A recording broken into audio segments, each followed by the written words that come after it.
بسم اللہ الرحمن الرحیم۔ حضرت ابو ذر رضی اللہ تعالیٰ عنہ روایت کرتے ہیں کہ نبی کریم صلی اللہ علیہ وسلم نے مجھ سے ارشاد فرمایا، قرآن کریم کی تلاوت اور اللہ تعالیٰ کے ذکر کا اہتمام کیا کرو، اس عمل سے آسمانوں میں تمہارا ذکر ہوگا اور یہ عمل زمین میں تمہارے لیے ہدایت کا نور ہوگا۔ حضرت عمر رضی اللہ تعالیٰ عنہ فرماتے ہیں کہ نبی کریم صلی اللہ علیہ وسلم نے فرمایا، اللہ تعالیٰ اس قرآن شریف کی وجہ سے بہت سے لوگوں کے مرتبے کو بلند فرماتے ہیں اور بہت سوں کے مرتبے کو گھٹاتے ہیں، یعنی جو لوگ اس پر عمل کرتے ہیں اللہ تعالیٰ ان کو دنیا و آخرت میں عزت عطا فرماتے ہیں، اور جو لوگ اس پر عمل نہیں کرتے اللہ تعالیٰ ان کو ذلیل کرتے ہیں۔ حضرت عبداللہ بن عمر رضی اللہ تعالیٰ عنہ سے روایت ہے کہ نبی کریم صلی اللہ علیہ وسلم نے فرمایا، دو ہی شخصوں پر رزق کرنا چاہیے، ایک وہ جس کو اللہ تعالیٰ نے قرآن شریف عطا کیا ہو اور وہ دن رات اس کی تلاوت میں مشغول رہتا ہو، دوسرا وہ جس کو اللہ تعالیٰ نے مال عطا فرمایا ہو اور وہ دن رات اس کو خرچ کرتا ہو۔ حضرت عمران بن حسین رضی اللہ تعالیٰ عنہ فرماتے ہیں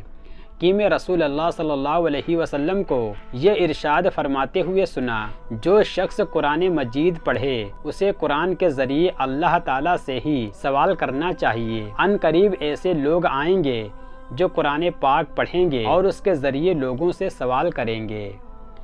حضرت عقبہ بن عامر رضی اللہ تعالیٰ عنہ فرماتے ہیں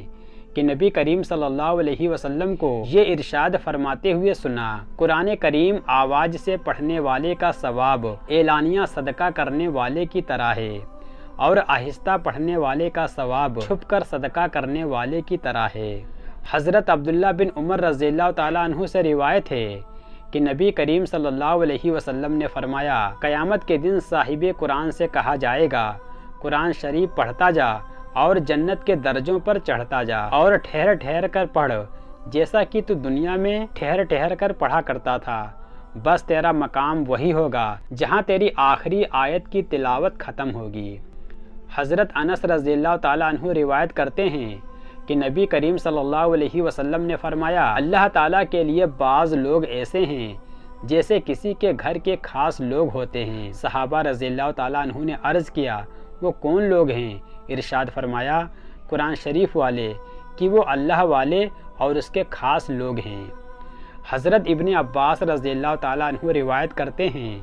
کہ نبی کریم صلی اللہ علیہ وسلم نے فرمایا، جس شخص کے دل میں قرآن کریم کا کوئی حصہ بھی محفوظ نہیں وہ ویران گھر کی طرح ہے،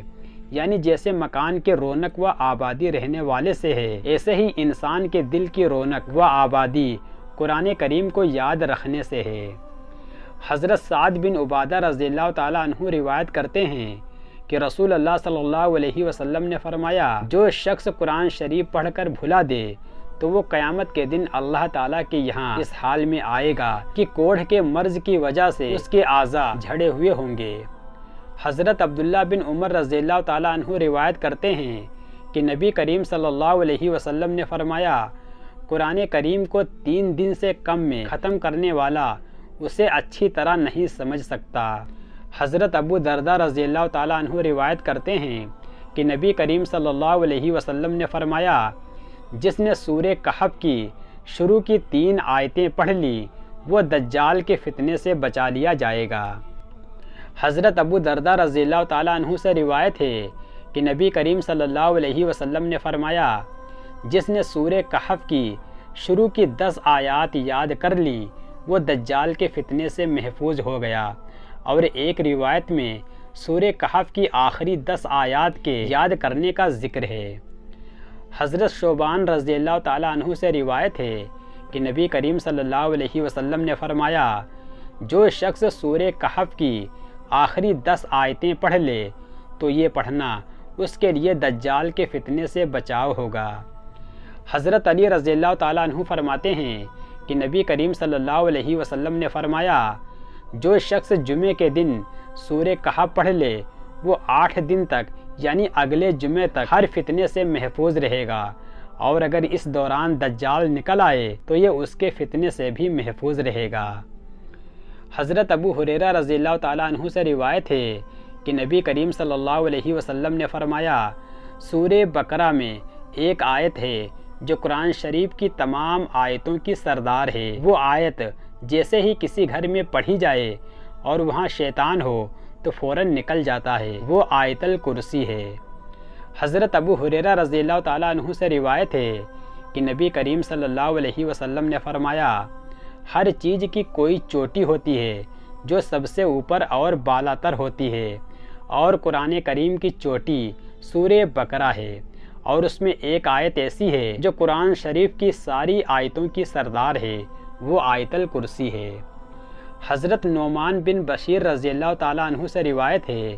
کہ نبی کریم صلی اللہ علیہ وسلم نے فرمایا، آسمان و زمین کی پیدائش سے 2000 سال پہلے اللہ تعالیٰ نے کتاب لکھی، اس کتاب میں سے 2 آیتیں نازل فرمائیں جن پر اللہ تعالیٰ نے سورہ بقرہ کو ختم فرمایا۔ یہ آیتیں جس مکان میں 3 رات تک پڑھی جاتی رہیں، شیطان اس کے نزدیک بھی نہیں آتا۔ حضرت ابو مسعود انصاری رضی اللہ تعالیٰ عنہ سے روایت ہے کہ نبی کریم صلی اللہ علیہ وسلم نے فرمایا، جو شخص سورہ بقرہ کی آخری 2 آیتیں کسی رات میں پڑھ لے تو یہ دونوں آیتیں اس کے لیے کافی ہو جائیں گی۔ حضرت ابو ہریرہ رضی اللہ تعالیٰ عنہ روایت کرتے ہیں کہ نبی کریم صلی اللہ علیہ وسلم نے فرمایا،